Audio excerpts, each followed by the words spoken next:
ഇന്ന് നമുക്ക് കിളിക്കോട് തയ്യാറാക്കിയെടുക്കാം. ഇഫ്താറിന് ട്രൈ ചെയ്യാൻ പറ്റുന്ന നല്ലൊരു റെസിപ്പിയാണിത്. നമുക്കൊരു പാനിൽ 2 ടേബിൾ സ്പൂൺ എണ്ണ ചൂടാക്കിയെടുക്കാം. ചൂടായ എണ്ണയിലേക്ക് 2 സവാള ചോപ്പ് ചെയ്തത് ചേർക്കാം.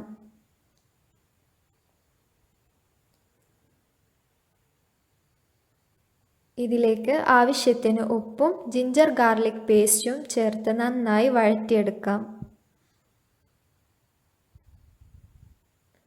ഇനി നമുക്ക് കുറച്ച് ഗരം മസാല ചേർക്കാം. 1/4 ടീസ്പൂൺ മഞ്ഞൾപ്പൊടിയും ചേർത്ത് കൊടുക്കാം. ഇനി ഉപ്പും കുരുമുളകും മഞ്ഞൾപ്പൊടിയും ചേർത്ത് വേവിച്ചെടുത്ത ചിക്കൻ ഒന്ന് ക്രഷ് ചെയ്തെടുത്തതും ചേർത്ത് കൊടുക്കാം. ഇനി ഉരുളക്കിഴങ്ങ് പുഴുങ്ങി പൊടിച്ചത് കൂടി ചേർത്ത് കൊടുത്ത് നന്നായിട്ടൊന്ന് മിക്സ് ചെയ്യാം. കുറച്ച് മല്ലിയില കൂടി ചേർത്ത് നന്നായി മിക്സ് ചെയ്തതിന് ശേഷം ഫ്ലെയിം ഓഫ് ചെയ്ത് കൊടുത്താൽ നമ്മുടെ ഫില്ലിംഗ് റെഡിയായി. ഇനി നമ്മുടെ ഫില്ലിംഗ് എടുത്ത് കയ്യിൽ വെച്ച് നന്നായി പരത്തിയെടുക്കാം, നമ്മൾ കട്ട്ലറ്റിന് വേണ്ടി ചെയ്യുന്നത് പോലെ. എന്നിട്ട് നമ്മൾ ഒരു മുട്ട 4 മുറിച്ചെടുത്തതിൽ നിന്ന് ഒന്നെടുത്ത് ഇതിന് നടുവിൽ വെച്ച് കൊടുത്ത് നന്നായി ഉരുട്ടിയെടുക്കാം. കയ്യിൽ വെച്ച് ഷേപ്പ് ചെയ്ത് കൊടുക്കണം.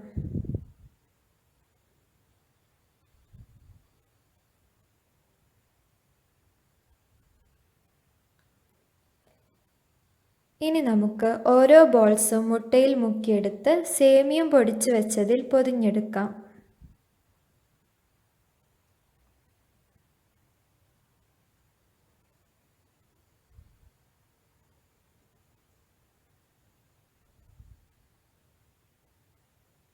വേണമെന്നുണ്ടെങ്കിൽ ഡബിൾ കോട്ടിങ് കൊടുക്കാം. ഞാനിപ്പോൾ ഡബിൾ കോട്ടിങ് ചെയ്യുന്നില്ല കേട്ടോ.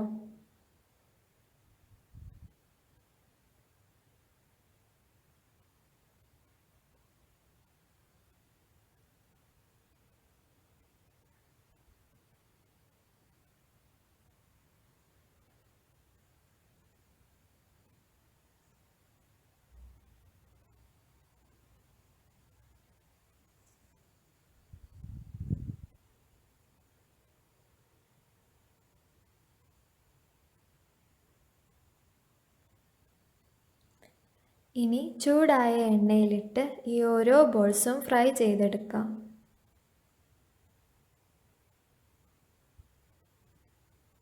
ഒരു ഗോൾഡൻ കളർ ആവുമ്പോൾ കോരിയെടുത്ത് സെർവ് ചെയ്യാം.